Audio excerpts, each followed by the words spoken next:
In ancient civilizations, witch doctors and shamans used rhythm and poetry to heal the sick.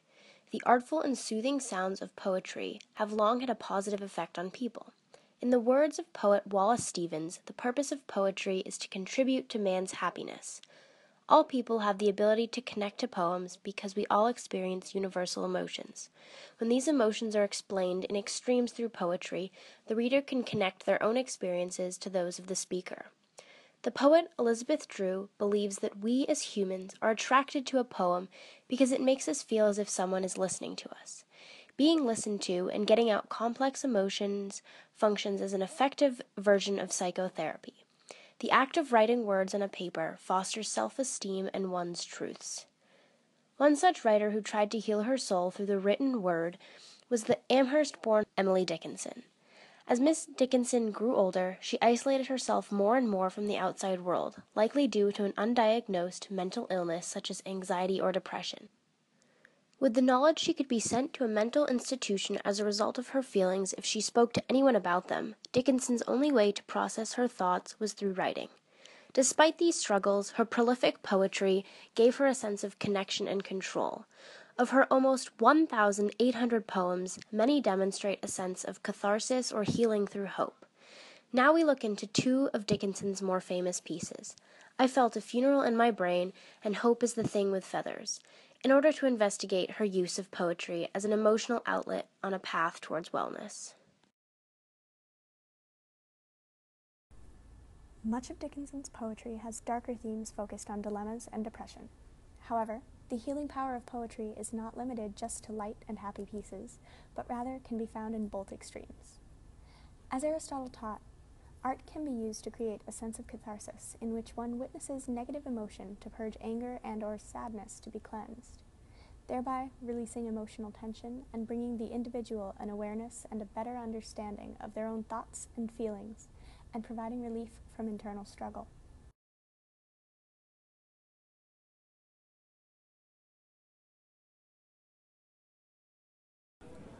I felt a funeral in my brain, and mourners to and fro kept treading, till it seemed that sense was breaking through.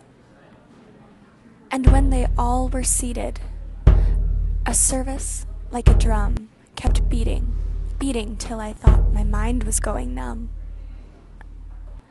And then I heard them lift a box and creak across my soul with those same boots of lead again.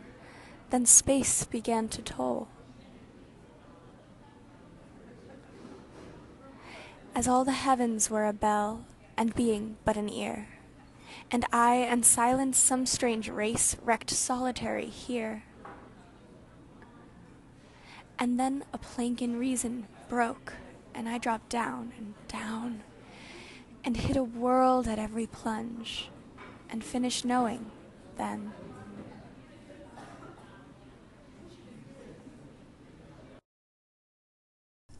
This catharsis can be witnessed in Dickinson's I Felt a Funeral in My Brain, a poem that reads as a narrative of depression and anxiety. At first glance, this work does not seem to comfort or heal. In fact, it does, but with a different kind of healing through catharsis. When the speaker describes mourners treading, her words bring to mind depressing thoughts of monotony and the out-of-touchness caused by depression. She goes on to say that it seemed that sense was breaking through, as she spots a glimpse of hope in the darkness. The metaphor of a funeral continues as she references a drum beating, the same way her thoughts beat her down. According to our analysis, Dickinson herself was going through such depressive thoughts, and she likely recognized that she was beaten down by her thoughts and processed that by writing this poem.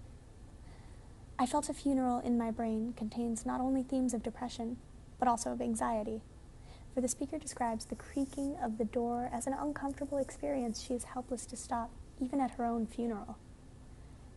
Metaphors for the heaviness of depression continue, as the boots of lead weigh the speaker down. Next, she falls into a metaphorical pit of despair and hits a world at every plunge. Dickinson likely chooses to phrase the tribulations this way, saying her speaker strikes entire worlds, because of the resistance she faces as she tries to escape her thoughts, but loses reason and falls in a downward spiral. By the fourth stanza, the speaker is completely alone with but silence for a companion. Here we see isolation as both a cause and a symptom of depression.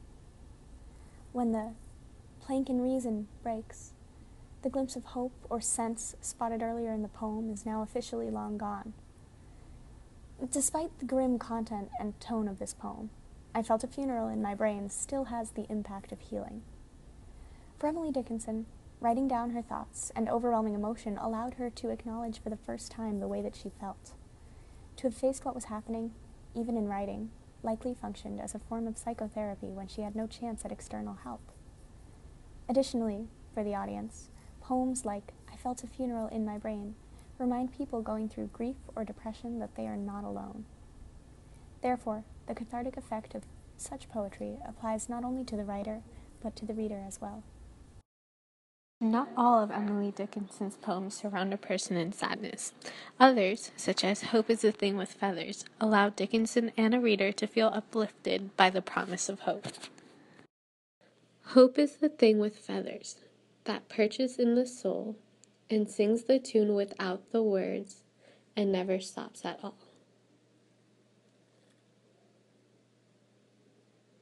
And sweetest in the gale is heard, and sore must be the storm that could abash the little bird that kept so many warm.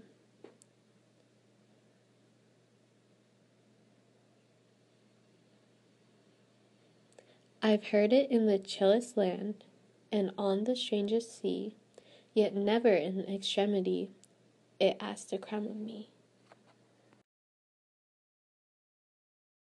Short poem, Dickinson illustrates how hope is always present in a person's life through her extended metaphor of birdsong. The bird perches in her soul as a permanent presence with an unending song. Because the song and hope are within her person, the speaker can find hope anywhere, even in the chilliest land and on the strangest sea. The poem serves as a reminder for the speaker and the reader to look for hope inside themselves, as well as know it will always be present around them. It may be found in other people, objects, or places, but the poem reveals that as long as an individual discovers what gives them hope, they can always be reminded of it. Hope is naturally embedded within people. It is not earned as a privilege, but maintained as a right. Dickinson illustrates this point by saying, "Yet never in extremity it asks a crumb of me." Hope can only be lost if a person gives it up. However, this loss does not have to be permanent, because even if one does not feel hopeful, hope is still there to be found in something or someone around them. The universality of hope allows all readers of this poem to connect with its healing emotions. Regardless of who is reading the poem or where they are reading it, they can look into themselves to find and nurture the hope that lies within them. The poem's reflective properties are healing, but simply reading the poem to oneself also provides relief. Of a bird's endless song, which the bird supplies without asking anything in return, and the knowledge of the speaker's gained hope further provides the reader with their own sense of wellness. Both I Felt a Funeral in My Brain and Hope is the Thing with Feathers can function as literary medicine for Dickinson and her readers, even despite their contrasting messages. Each poem allows for a different type of healing, whether through reassuring oneself of the existence of hope or getting bad feelings and thoughts down on paper and out of the mind. Dickinson herself likely found relief from her mental and emotional distress by writing and reading the poetry she created. However, the significance of each poem goes beyond just the creator, because throughout time, her audience has been able to clearly relate. Although not every reader of her poem has necessarily gone through the same kind of depression or anxiety as Dickinson's speaker, all people, even neurotypical ones, without mental illness, do sometimes feel sad as a part of the human condition. Therefore, empathy is a connecting factor for Dickinson and her readers, who experience the kind of catharsis simply by reading what she wrote. Dickinson's works are not the only examples of the healing power of poetry. Rather, because all literature is subjective, readers have the ability to attain relief from their reading. With hopeful, happy writing, or difficult but worthwhile words, a reader can find comfort and reflect.